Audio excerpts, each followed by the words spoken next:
welcome to the Cloud Security Podcast by Google. Thanks for joining us today. Your host as ever are myself, Timothy Peacock, the Senior PM for Risk Analytics, Detection, and Cloud Stuff all together in Google SecOps, and Anton Chuvakin, a reformed analyst and senior staff in Google Cloud's Office of the CISO. If you enjoy our content and want it delivered to you piping hot every Monday, please do hit that subscribe button. You can find and subscribe to the podcast wherever you get your podcasts, as well as at our website, cloud.withgoogle.com/cloudsecurity/podcast. You can argue with us and the rest of our Cloud Security Podcast listeners on our community page, which is linked in the show notes. Anton, what are we talking about today? Well, we are back to our favorite subject of securing AI. That's our favorite subject? I thought our favorite subject was SIMs and threat detection. Yeah, you're right. Well, our other favorite subject. Of course, we have our second favorite topic. We also have the favorite subject of cloud security. And, that's a good one too. Favorite. It's in the name, right? So it better be favorite. It better be. Listeners, this is like Anton and I have all of our children are our favorites. Right, correct. 3, but only 3, not like 17 of them. No, compliance is not our favorite topic, but we made a lot of PCI jokes on this episode. Why did we make so many PCI jokes? You know, I felt like it was a random brain, maybe not a brain fart quite, but brain anomaly in my brain, because something made me think about PCI compliance, and then I was just like, could not let it go. I don't know. Did you know that I was once part of something worse than a PCI audit? I was part of a GARS audit. A what? Yeah, I don't even want to talk about what it stands for. With that, listeners, let's turn things over to today's guest. Today, we are joined by Diana Kelly, the CISO at Protect AI. Diana, thank you so much for joining us today. Could you tell our listeners what you are up to in your role as CISO at Protect AI? Well, as I heard our CEO say the other day, I'm a legit CISO. You're a legit CISO. Are there illegit CISOs? Yes, they're definitely a legit CISO, like vendor, like a field engineer masquerading as a CISO. I've met those. Okay, so we've got illegit CISOs, but you're a legit one. Tell us about that. I'm a legit CISO. So that means that the security program for the company is mine and my team's responsibility. So, there's the everyday of just blocking and tackling and making sure that we're keeping our customer data safe, our employees safe, and we're doing the right things, with our network and our endpoints. So that's part of my job, part of what I'm up to. Also, because I am working in the AI field, I'm, reading a lot of research on AI security. I'm doing a lot of public speaking on it. This morning, I helped a women in cybersecurity organization where I'm a very proud board member. We launched an affiliate this morning on AI for women in cybersecurity. So that's cool. Yeah. So I was on that call and having a great conversation with all these great experts who know cyber and now want to be AI cyber experts. Nice. Congrats on the launch there. Yes, and I think that the experts on cyber who want to now be experts in AI cyber is also a very particular group of people. Yeah. Some of them are legit. Others, let's just have a long pause here on our recording. Listeners, we've reached the No True Scotsman portion of our podcast today. Anton, why don't you move us right along? Yeah, I wanted to make a PCI compliance joke, but I then decided to spare Diana that one and just go to the next question. Spare everybody that one, I want to know what that joke is. So. The joke is that anybody who's ever been breached wasn't in compliance with PCI DSS, because if you were in compliance, you wouldn't have been breached. That's right. I do love that. It's very recursive. Yes. Yeah, it's there in 2008, though, so let's avoid that. We are firmly in 2020s. So, in your course and in a few other places, you mentioned a thing called MLSecOps. And I admit, every time I hear this, I think using ML in a SOC. Because SecOps, especially being here at Google, just glues together, it becomes SecOps security operations. I know that's a false interpretation, and it's really more like a DevSecOps where Dev became replaced with ML. But can you explain the whole thing and how does it work? What does it do? Well, you pretty much explained it, right? So there's DevSecOps. If you think about the DevSecOps infinity loop, you start with requirements definition, and then you start with, you move from there and you do design of what you're going to build, and then you start actually building it, right? And there's this whole loop and then you finally deploy something and you manage and monitor it, and then you start all over again to improve it. Machine learning is also a form of software development. Machine learning and AI, and machine learning drives AI. A lot of people are like, it's totally different. It's not. Machine learning drives Gen AI. So as we're developing new ML or Gen AI powered systems, right, you need to have a software development lifecycle for it. And when I got to protect AI, and Anton, right? We've been looking at DevSecOps since it was like the SDLC and the secure SDLC. And when I got to protect AI, I kept seeing this like very different process.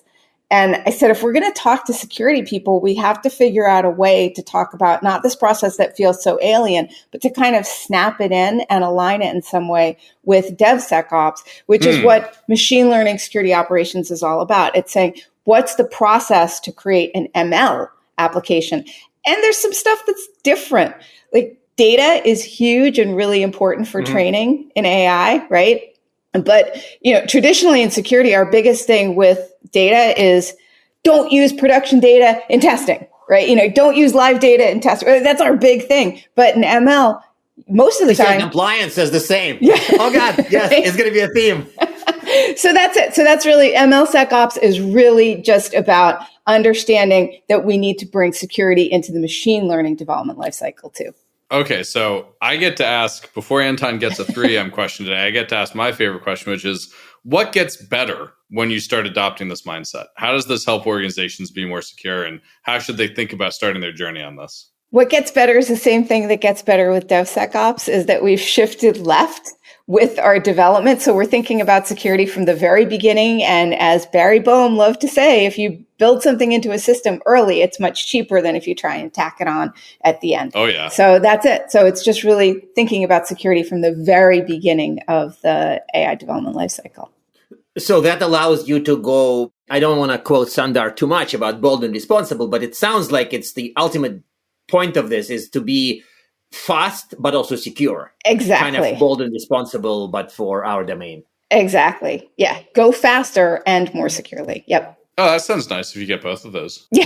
This is easy to sell conceptually, but hard to implement operationally for companies who are very much in the 1980s style of software development. So have you encountered any challenges making it happen?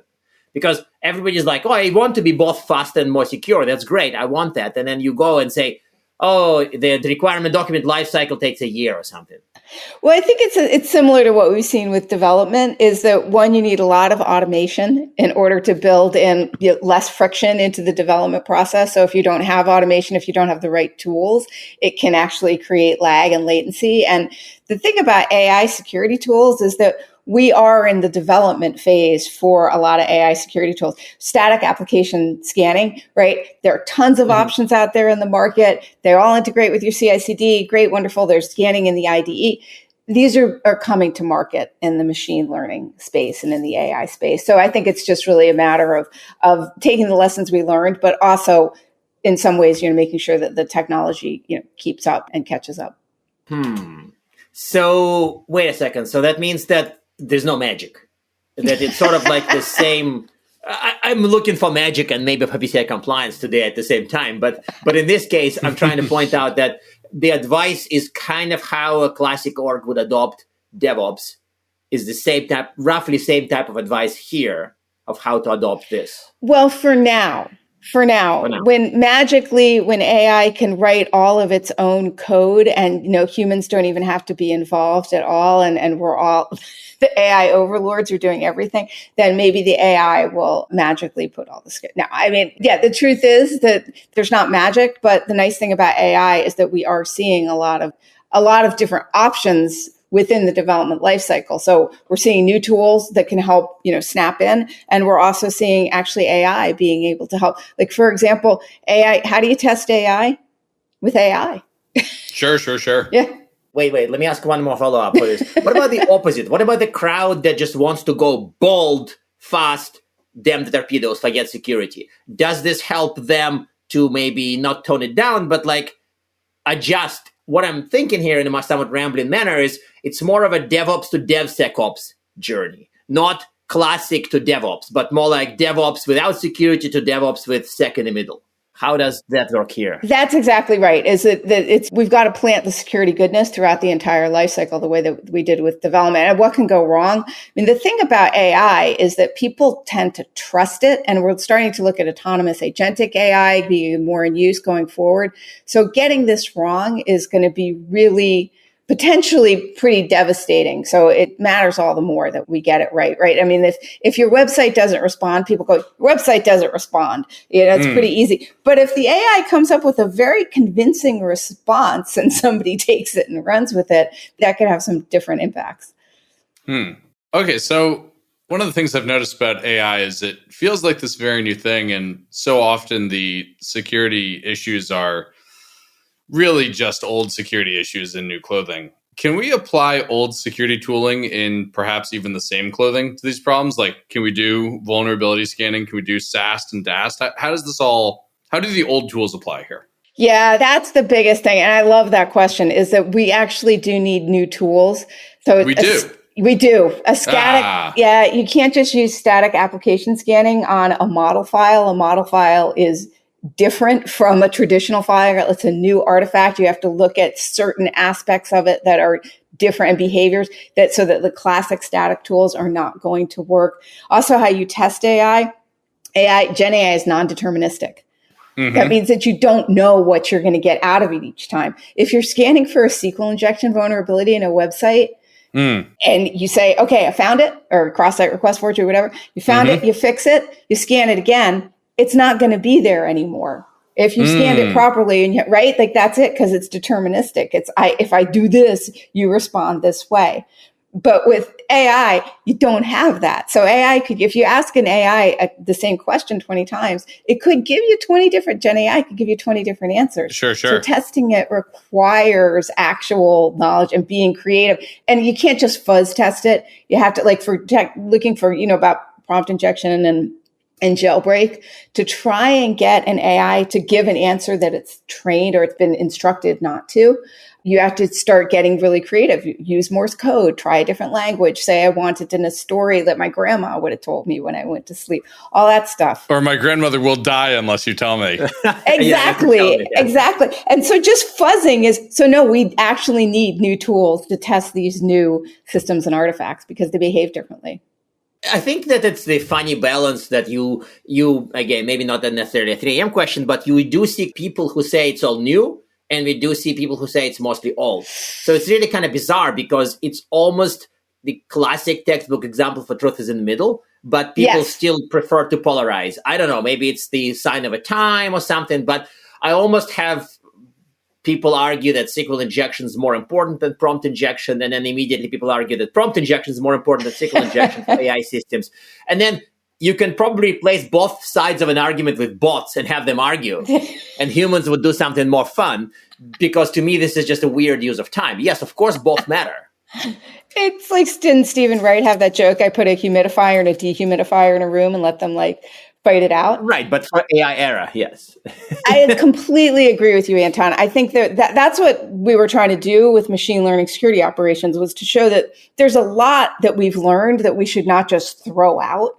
On the other hand, we also have to understand that these are different systems. They do behave differently. The artifacts are different. So it's a really combination of, let's not forget everything we've learned about secure development, but also we have to take into account that this is a different set of artifacts that behave differently. So let me touch the possibly boring subject, PCI compliance. No, not this one. Anton, you're killing me today. I don't know. It's stuck in my head. So now I'm, Just on a previous meeting, somebody called me a psychotic egomaniac, and I said, yeah, that's me. And now suddenly that put my mind on PCI compliance. I don't know, weird. So back to the subject. The AI supply chain security. With supply chain, somebody points out that the old, like software supply chain, salsa levels, all the classic stuff, which is now classic here at Google at least, applies to AI. And there are people who say, no, actually AI supply chain security is all about data security, data governance.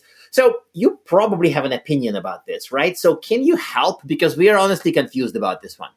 So it's really important for PCI is the first thing. You would go there, would you?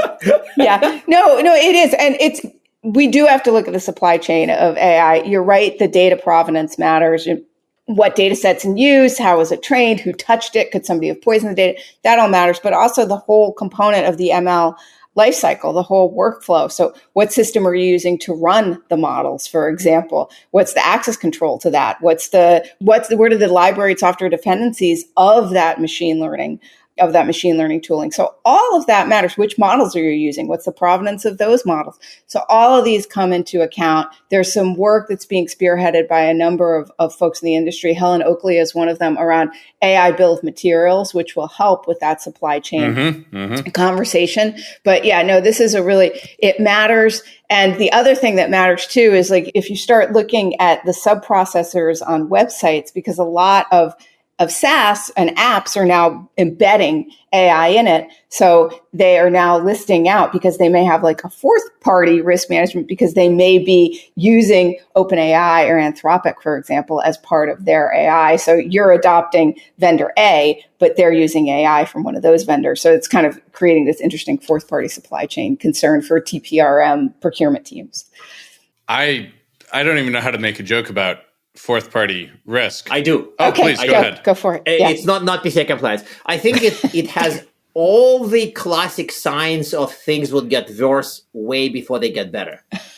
Is that a joke or just a very sad prediction? Oh, that was supposed to be a joke. Yeah. Oh, sorry. No, never mind. Let me go back to PCI compliance. All right. So while we're building these systems, and clearly there's challenges afoot, one of my favorite things to do with challenges is logging. How do we log effectively in AI world without putting a bunch of user data into logs where we don't want it? So yes, with logging, I mean, this is a great question. When we log information, if we have to log a lot of information, and maybe in AI, we want to log all the prompts and all the responses from the system. People do that? People do that, yes. Sure, you could. But should you? Well, it depends on your use case. You'd have to do a risk assessment and to understand, does this make sense or does it not for the organization? It might. And if it does, then the onus really goes on secure logging. So making sure that log is protected, maybe it's encrypted, you control the access, all of that. So we go back to how we would secure any other sensitive data. That makes sense. So do a risk assessment gave me a flashback to the bygone era. By the way, nothing to do with PCI compliance in this case. We didn't overlap at Gartner, but there was this kind of joke when people said, if your recommendations for a paper are build a team, do a risk assessment, and like a few other things, then these recommendations are quite bad, because every guidance goes with like build a team, do a risk assessment, and other stuff. So I agree with you that in this case, do a risk assessment maybe is the right answer.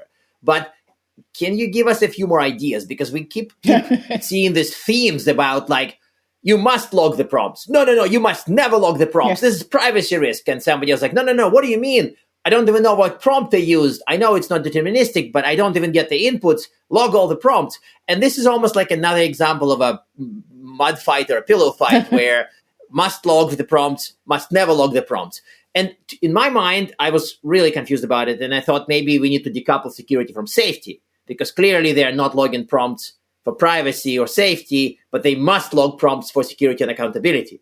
But if you're doing that risk assessment that you alluded to, like how would you approach it?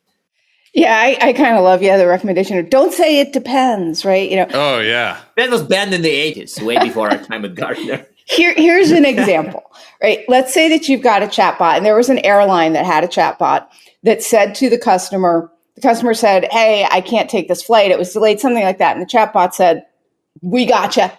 Go ahead, cancel that flight, buy a new one. We'll reimburse you, move forward. Yeah. Right. And so then when the customer went to get the reimbursement from the airline said, no way. Like, we're not paying you back. And the customer said, but your bot said that you would. And the airline, they ended up going to court, which is weird. I think I would have just paid the customer. But anyway, so then they go to court and the judge said it was your bot. Yeah. So you have to pay. So in that case, if you had a log of what went back and forth, you could go, no, in this case, they did, in fact, the bot did say that. But let's say that the customers now the customers learned, I could say the bot told me. Like a friend of mine ran the 1-800 number for one of the big colas, friend of mine's wife. And apparently, like, they get calls all the time about dead mice in the cola. And so they started they would start saying, well, when did you buy it? So that's actually why they would have dates on when the run of the cola was, so that people could kind of say, like, so that it helped them to figure out if there were really mice in it. Apparently there never are mice, but it's a common thing to a 1-800 number. So it's like that. If people started getting wind of, I can get a free ticket just by saying, but your bot said so, right? Now that company is going to really, really, really want to log all that goes into and out of the system because it's going to help them to prevent fraud. Moreover, if you log the outputs, but you don't log the prompts, I can prompt inject the bot and make it say it. Exactly. And then your log of outputs would say, yeah, the bot did say that. Exactly. But because of some misguided view of privacy in this case, you don't log the prompts. You don't log any of my prompt injection, buddy. So, yeah, I don't know. I'm sorry. I'm just on the side of logging in this debate, and I get to be kind of weirded out when people say, no, you should never log the prompts. And I'm like, what? Well, because I mean, the other side, I agree. I'm a big fan of logging too. And I, go to just protect that data. It's sensitive data. But yeah, then you get into questions about things like GDPR and right to be forgotten. And now somebody says, I want all of my prompts out there. So, this may be that we look that there are going to be new companies that come out with fancy, complex tools for logging protection, because this is going to increase, I think, a lot of the logs that people are keeping. Mm-hmm. All right, that might be as much time as we have for logs. We have one more fun topic we want to touch on, though, before we wrap. Yeah, it's the agentic question. And I initially wanted to ask you like some kind of an easy leading question about risks of overprivileged AI agents. But I want to maybe change it to a little bit of a broader question than that. Like when you think about agentic AI, the emerging agentic AI, and sort of like a traditional Gen AI circa 2023, at this point, that's traditional. What are the differences? Like, how would you approach securing just a chatbot versus securing an AI agent? Does it make sense as a frame? So just the chatbot itself, because I mean, usually when we're talking about agentic or AI agents, we're either chaining together a number of chatbots, or we're talking about, fully autonomous AI agents like that are driving cars. Or so it can be, I mean, if it's in a system where you've got multiple LLMs or multiple AIs that are chained together with software that may be the decision or action point within that chain, and, maybe it could be traditional software, it could be AI-driven software that's becoming the action point. I think the biggest thing, what you really want to look at is the output of the system that was fed into the agent, because that output, if it's not accurate, if it's drifting, if it becomes biased, if it's just not as expected, right? You want to make sure that you can capture that and fix it, go back and retrain the model if needed. And then also you want to monitor the agent and what it's then acting on, whatever it's doing, whether it's turning left in a car or it's buying and trading a new stock for you because it's this nice complex, right? So you'd want to make sure that agent is acting properly. And you have to monitor all that. I think we're going to see a lot more monitoring systems, and most likely it's going to be AI monitoring AI. Oh, what could go wrong? Right. Well, but yeah, I mean, I think that's really it. You have to look at what that system's doing in the process and then protect it in the right way for that system, for the action that it's taking, whether it's spitting out something, it's sending a new piece of data, or it's taking an actual action autonomously. So you're sort of implying the need for more monitoring and logging, which of course makes total sense. But sometimes wouldn't we rely on guardrails as well? Because if you want something, if you have a list of things you want your agent to absolutely never do, you would want to kind of weld an iron bar of some sort so that it can never move to that range, right? Like I'm thinking of a physical system in this case, inspired by a real story, but wouldn't you want some kind of unmovable guardrails to be there in some cases, not just detection and response? Yes, as much as you can put the guardrails in. And so what I mean by that is that with a rules-based system or with an expert system, which is rules-based, you can say, if it's a piece of software, you can say, you can do this, you can't do that. So you can make this really hard guardrail so that it's not going to act in certain ways. However, there are two things to think about here. One is that guardrail dependent on what's going into the system, and could it be obviated based on what the LLM or the AI tells it? And then the other one is going back into the AI, which is guardrails in AI are notoriously difficult. That's what prompt injection and jailbreak is all about, is that the guardrail instructions, trying to hop over those. And it's proven pretty difficult to make them not hoppable. I mean, they're getting better and better, And if you've got a smaller LLM that's got just a sort of number of things it can do or not do, you can get better about the guardrails. But in general, if you're just trying to assume, oh, these guardrails we tested it, it's perfect, you could be surprised because Gen AI is a non-deterministic. It's, That's going to make me lose sleep for a couple of nights because I sort of assumed that there would be guardrails against actions that would be largely immutable. You cannot change what it says, but you can change what it does in the real world. But you're convincing me that maybe if you stop network traffic, then it would use Morse code or something. So I think that part is... That's it, is that, we have to make sure. So there could be something, if you have, for example, you never want a system to do something, you could hard code that into the agent, but you wouldn't necessarily just depend on the guardrails within the AI itself. I mean, there's this classic attack, or it's classics people talk about, but it's the pom attack, where researchers fed into a bot, just the prompt was repeat the word poem indefinitely. Mm-hmm. So you think that it repeated the word poem until they shut it off, right? What did it do instead? Well, after a while, it started to spit out some of its training data, which it wasn't supposed to, that were like sensitive things like names and phone numbers. Oh, yes, that's right. Yeah. That happened a few months ago, right? I remember it now. Poem. Yeah. Yeah. So there's still a lot to learn. I don't think the big thing I think people would take away is that it's not that we can't build security into AI. We can. It's just we have to understand that these are systems that are different than we've been used to using traditionally. And as we move into this agentic autonomous world, we have to be really careful that we're monitoring what they're doing and ensuring that they're behaving the way that we expect them to. I think humanity has excellent track record with advice. We should be more careful.